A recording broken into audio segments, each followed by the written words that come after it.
This older woman was the most notorious, powerful, and filthy rich boss in the area. Nobody dared even whisper a word against her. Even the local cops showed her a healthy dose of respect and looked the other way when it came to her shady dealings. But at the height of her power and wealth, she made one fatal mistake. Because she abused her power and committed so many crimes against ordinary people, especially driving one farmer's family to ruin. That farmer showed her that even the toughest shell can be cracked. The empire she spent her whole life building crumbled overnight, and she even lost her own life in the process. Cash was just a regular farmer, living on the outskirts of town. Every morning, he'd wake up, grab a steaming cup of coffee, and pump some iron, showing off those bulging muscles. Once he was done, Cash would hop in his truck and head over to his brother-in-law Finney's farm, an alcoholic. His wife just passed away not too long ago, and Finney's still reeling from that huge loss. He's been hitting the bottle pretty hard, using it as a way to escape his reality. But while his brother-in-law is stuck in his grief, his niece, Savannah, is a total firecracker. She's bright, she's hardworking, she's smart, and she's got guts that just won't quit. Savannah's the one thing keeping Finney going. Around this time, the three of them are all busy with their chores on the farm. Then, this morning, some big news hits the little family. Their mare, who's been pregnant for a while, is finally ready to give birth. But things aren't going smoothly, and the poor mama horse is struggling to do her thing. Seeing this, Finney jumps right in to help. After a whole lot of effort, the farmer finally gets that little foal out into the world, blinking at the bright new day. By lunchtime, they've wrapped up the farm chores, and like always, our main guy takes his niece to the local church to hear the preacher's sermon. Cash wants his brother-in-law to join them, but ever since his wife passed, Finney hasn't set foot in a church. Instead, he tells Cash and his daughter he'll meet them for lunch at the best sandwich place in town. Cash and Savannah head to church to hear Father Wilder give his sermon. Wilder's got a pretty interesting backstory himself. He used to be a real troublemaker, the kind with a rap sheet long enough to make the police station blush. But now, Wilder's seen the light, and he's all about God. That's why he's got so much respect from the churchgoers, including our main guy and his niece. After the church service wrapped up, Cash and Savannah headed over to the toast shop to order their favorite specials. But they waited for ages, and not wanting his granddaughter to get upset or disappointed, Cash stepped into a corner of the shop and started making a call, telling Finney to get there ASAP if he didn't want to miss out. Meanwhile, a bunch of thugs pull up and just brazenly sit down at the same table as Savannah, totally freaking the poor girl out. One of them even has the nerve to start chowing down on Finney's toast, right in front of Cash. But Cash doesn't want to get into a brawl with these guys. He knows full well these goons are Big Cat's henchmen, and they wouldn't mess with anyone unless they got the order from their boss. Cash is confused. Why are these thugs coming after him? He hasn't been involved in anything, including with Big Cat. It's an obvious truth. The goons admit that Cash isn't involved in this, but his brother-in-law Finney is. They reveal that Finney's debt, plus the monthly interest, has ballooned into a huge amount, and the final deadline is fast approaching. They're just here to give Cash a heads up, so he can mentally prepare and figure things out.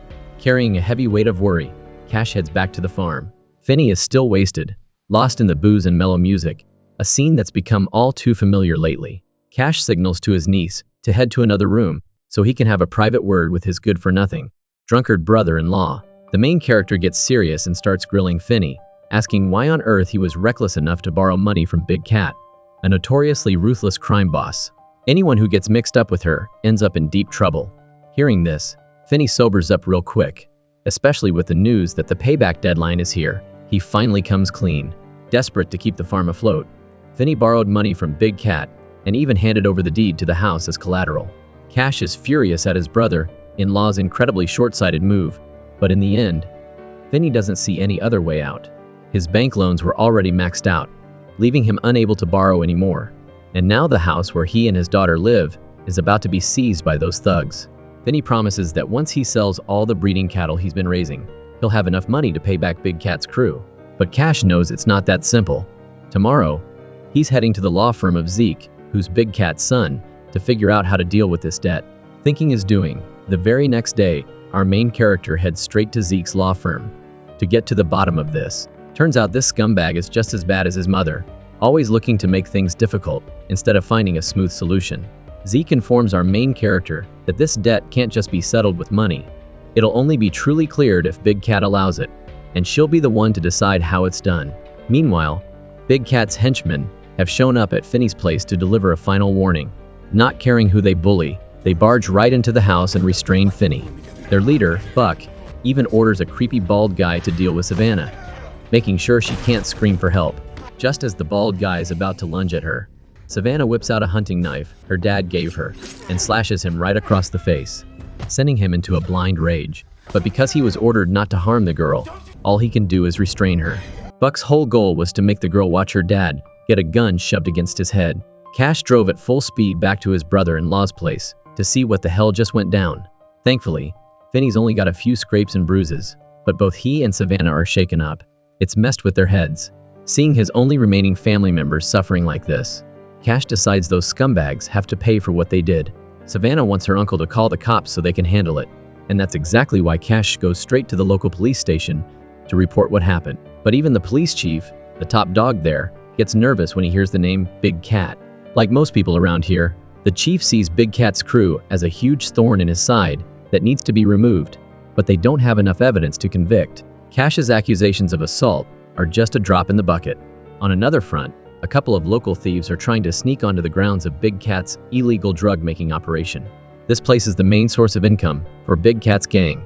While snooping around, one of the thieves falls into a spike trap, and the sound draws the attention of the guards. The thief gives up without a fight, knowing he's caught red-handed. With no other options, Cash decides to go straight to the mobster's lair to negotiate. The second he steps onto the grounds of the massive mansion, he's stopped in his tracks by two aggressive guard dogs. Before he can even figure out what to do, Big Cat appears and orders the dogs to back off. She calmly invites Cash inside for a little chat, keeping her "I don't give a damn about anyone" attitude. Big Cat cuts right to the chase, without Cash even bringing it up. She knows a useless drunk like Finney could never pay off the entire debt, but she also couldn't care less about Finney's house or his land in the boonies. What she wants to trade for the debt is the service of someone as gutsy and capable as our main man. It turns out that Cash used to be one of Big Cat's trusted henchmen back in the day, but he got fed up with the thug life, went straight, and has been living a simple, everyday life like everyone else. This time, Big Cat offers the main character a deal: help her with 3 jobs. And if he completes them all, the debt will be considered paid in full. Just like that scumbag lawyer Zeke said, the debt can only be settled the way Big Cat wants. That being the case, our main man's got no other choice but to agree to work for Big Cat to get his brother-in-law out of this mess. The first task Cash is given is to tail along with Buck. The thief from the other day got roughed up pretty badly, but Big Cat didn't kill him. Instead, she lets him go, and the reason behind that is she wants to see what big shot is backing this thief, giving him the guts to trespass on Big Cat's territory. Sure enough, the second the thief is dropped off, someone's already there waiting for him. Buck and Cash keep tailing them from a distance. Then, our main man quietly sneaks closer to eavesdrop on the thief's conversation. Inside the house he just entered, he's furious about what happened with Big Cat and demands his buddies grab their weapons, ready to go get revenge. Cash quickly reports this back to Buck. Without a word, Buck signals his crew to gather up, grab their weapons, and get ready to raid the local gang's hideout before they can pull off any surprises. Since they don't fully trust Cash yet, they only hand him a pistol that isn't even loaded and tells him to cover the back and make sure none of those rats escape. Buck and his crew storm in, guns blazing, taking down the thugs one by one. One of the local gang members manages to bolt outside. Cash easily takes him down with a few basic moves, but he can't bring himself to finish the guy off. Buck and his gang happily went over and sent the last one to the underworld. The first mission under Big Cat is considered a success. During this time, Finney has also been making some positive changes. He started to kick the booze, and he's even getting up earlier to get back into hunting with Cash like the old days. Plus, the hunting is also helping bring in some extra cash for Finney and his daughter. In a flash, Cash gets his second assignment from Big Cat. He and a newly joined gangbanger are sent to deal with a local junkie named Lazarus, who's been dealing drugs without the boss's permission. At first, the two come at it like they're helping Lazarus out, and the poor junkie doesn't suspect a thing, since he's had a pretty good working relationship with Big Cat's crew. While they're moving the goods from the car, the rookie gangbanger suddenly opens fire and takes out Lazarus. Cash is pissed about this idiot's rash move. They needed Lazarus alive to negotiate with the buyers. Now they've got to improvise. Cash orders the new guy to text the clients, saying Lazarus had an emergency, and sends 2 of his guys to handle the deal instead. A bit later, 3 Russian thugs show up at the meet. Their leader is a real piece of work, and he can tell something's off about Lazarus sending replacements at the last minute. It's not standard procedure. While Cash is trying to smooth talk his way through this, the Russian boss spots a bloodstain on our main man's shoe. Realizing they're busted, Cash pulls out his gun as a threat, but he's not looking to start a bloodbath here. He just wants to make the drop, get the cash, and have everyone go home to their warm beds and soft pillows. But the Russians ignore that offer. They just open fire, forcing Cash's side to shoot back. In the end, 2 of the 3 Russian thugs end up 6 feet under, leaving only the youngest one. Terrified by what he's seen Cash can do, this guy makes a run for it, hightailing it out of there as fast as his legs can carry him. Our main man chases after him, and with his dead-eye aim, he puts a bullet right in the thug's leg, dropping him to the ground where he begs for his life. But in the end, Cash's good nature wins out, and he lets the guy live, finishing the deal like nothing happened. The second mission is also a success, and without anyone getting hurt or killed, which makes Big Cat very pleased. They bring Lazarus's body back to the farm to dispose of it. And because of this, Finney finds out that his beloved brother-in-law is working for Big Cat to pay off his debt. He doesn't know how to thank him enough, but he also knows every silver lining has a cloud. Working for Big Cat is like sitting next to a ticking time bomb. Cash reassures his brother-in-law, telling him he's got a backup plan. Turns out our main man has been secretly teaming up with a black cop named Duke, feeding him crucial intel on Big Cat's gang. Cash reveals that Big Cat usually stashes the drugs in the trunks of her henchmen's cars, and then has them use the secluded backroads to distribute them all over to the buyers. Our main man also promises he'll find out where they're cooking up the drugs and give the location to the cops. Using the info Cash provided, Duke easily spots a car that looks super suspicious. The woman driving it is also high as a kite and not in her right mind. Duke orders her to get out of the car and open the trunk for a search. Suddenly, the woman pulls out a gun and attacks the officer. Duke's no pushover though. He easily restrains her and disarms her. In the trunk, just like our main man said, there's a huge stash of drugs. With this much evidence, Big Cat's goons are going to be spending a long time behind bars. That same night, 2 of Big Cat's henchmen show up at our main man's house to invite him to a private party at Big Cat's mansion. At first, Cash is a bit suspicious, but it's an order from the boss, so he can't exactly disobey. At the party, everyone's having a blast, celebrating the growing success and reputation of Zeke's law firm. Big Cat sees her son as her most prized possession and the greatest pride of her life. But the main event of the party is only now revealed. It turns out that the black cop, Duke, has been captured, tied up, and brought here to be the plaything for these scumbags. As punishment for daring to stick his nose into Big Cat's business, she orders her 2 goons to pick their favorite tools and torture the cop. Buck and the bald guy gleefully choose 2 huge hammers. They go to town, brutally smashing the black cop's knees until they're completely shattered, sending chills down the spines of everyone watching. Even Cash can't stomach this level of cruelty. Duke keeps begging, saying he's got a young child at home, and he'll never dare to cross them again.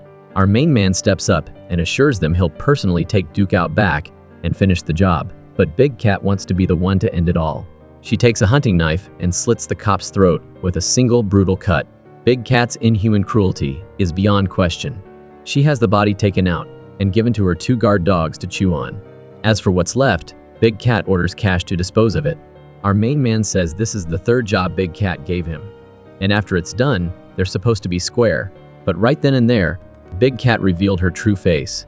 She says things will only end when she decides they end, and Cash still has to keep working to pay off the debt. With Duke dead, the backup plan has gone up in smoke.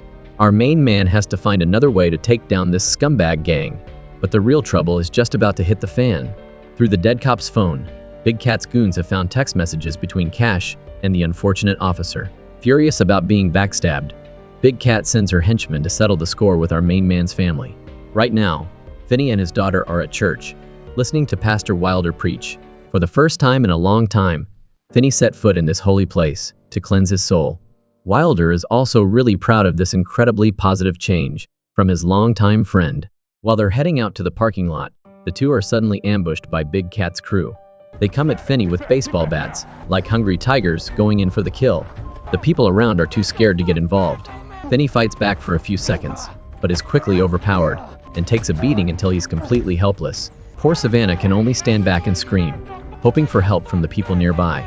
Pastor Wilder bravely steps in, shoving the goon who's holding Savannah, freeing the poor girl. Because Wilder is the only pastor in the area, the thugs hold back from hitting him and just focus on Finney. After they're done, they leave, but not before saying that Cash is next on their list. Hearing the awful news, our main man rushes to the hospital to find out what's going on. Turns out, since morning, Cash has been secretly going to Big Cat's drug, making spots, taking pictures as evidence. He never imagined that just a few hours away would lead to disaster, striking his family. When he gets there, Wilder sadly informs our main man that Finney didn't make it. The injuries to his vital areas were just too severe. Seeing the heartbroken tears on Savannah's innocent face, Cash's blood boils. He goes to confess to Wilder one last time. Cash swears he'll spill the blood of every last one of those bastards to satisfy the demon that's rising inside him. The first victim on our main man's list is that perverted bald goon, along with another thug who's getting ready to unload firewood from a truck. Our main man parks his car right by the woods and then suddenly jumps out, attacking and taking down one of them. The bald guy is quick on his feet, swerving the truck to avoid getting killed by our main man, and then he floors it, heading straight for him. The powerful impact sends Cash flying, and he gets some scrapes and bruises, but not before he manages to shoot that scumbag bald guy right through the apple. The crash makes the car keys fall out. Just then, Buck shows up, so our main man has no choice but to make a run for it on foot. A bit later, the cops arrive to clean up the mess Cash left behind. Turns out the police chief is also on Big Cat's payroll, taking bribes. That's why her gang has been running the show all this time, with no one daring to touch them. Not even the local cops. Big Cat tells the police chief that there is no need for law enforcement to get involved, to leave it to her to settle this score. Buck and his goons head to Pastor Wilder's place to snatch Savannah, using her to force our main man to show himself. The pastor, of course, denies everything, claiming Savannah's not there. Without another word, Buck and his crew jump Wilder, beating him to a pulp. Upstairs, Savannah sees what's happening. Knowing that if she doesn't do something, Wilder's life will be in danger, she decides to give herself up, saving Pastor Wilder from certain death. When Cash gets back, he finds the house a complete mess, with blood splattered all over. He carefully searches inside and finds only Wilder in the basement. This time, even the pastor can't keep his cool anymore. He's ready to go all out against these bastards, one last time. With the stash of weapons Wilder has hidden in the basement, the two of them have enough firepower to go wild. But Big Cat's crew has Savannah as a hostage, so the advantage is in their hands. Our main man and Wilder need to even the odds, so they head straight to Zeke's law firm and drag that scumbag out, right in front of all the shocked employees. With that taken care of, our main man contacts Big Cat and demands a hostage exchange. Since Cash now has her precious son, Big Cat has to agree, and they set a time to meet for the swap, knowing that the evil old hag will try to pull a fast one. The plan is for Cash to sneak around the back of the mansion and launch a surprise attack. The main goal is to find Savannah and get her out first. Meanwhile, Pastor Wilder will stall them, buying time out front. True to his word, Wilder strapped Zeke to his car like some hood ornament and floored it straight to Big Cat's mansion. The mob boss played it cool, acting all sweet, but she had her goons sneak around back to ambush Wilder. But her plan backfired when every single one of those thugs ended up face down in the dirt, taken out by our main man. Meanwhile, inside, Savannah was quick on her feet. She used a sharp edge on the fireplace to see through her ropes. Then, the little girl grabbed Big Cat's shotgun and blasted one of the gang's recruits straight out the window. It was a total declaration of war. Both sides went full on blast mode, guns blazing. Zeke saw his chance and used the chaos to ditch his ropes, bolting deep into the garden nearby. But talk about bad luck. His own mom's two vicious guard dogs turned on him and ripped that scumbag to shreds. Wilder proved his rap sheet wasn't just for show. This guy was a one-man army, taking on two, even three thugs at a time, and dropping them all, even though he was getting pretty messed up himself. Big Cat's right-hand man, Buck, is hot on Savannah's trail inside the building. He tricks her into emptying her gun before moving in for the kill. But just in the nick of time, Cash arrives to save his niece. These two muscle-bound brawlers go at it, blow for blow, neither one backing down. Cash unleashes everything he's got, beating Buck to a pulp and avenging his brother-in-law. Big Cat is devastated, sitting next to the mangled remains of her son, the kid she treasured more than anything. Consumed by grief, and convinced Cash is to blame for all the chaos, she grabs her gun and storms inside, hunting him down with a vengeance. Big Cat is ruthless, with no holding back. And Wilder, already badly wounded from his fight with Buck, is barely able to escape her relentless attacks. Knowing he's putting Savannah in danger, Cash yells at her to escape through the window, but Big Cat just laughs, saying it's pointless. Once she's dealt with Cash, she'll hunt that girl down to the ends of the earth. Just as Big Cat is about to make her move, Savannah leaps from behind and plunges the hunting knife her father gave her straight into the mob boss. Just like that, the notorious Big Cat is taken down by a kid. And Wilder? He returns to his life as a priest, determined to help those lost in darkness find their way back to the light. And that's a wrap. Thanks so much for watching, everyone. Don't forget to hit that like button and subscribe to the channel for more great content.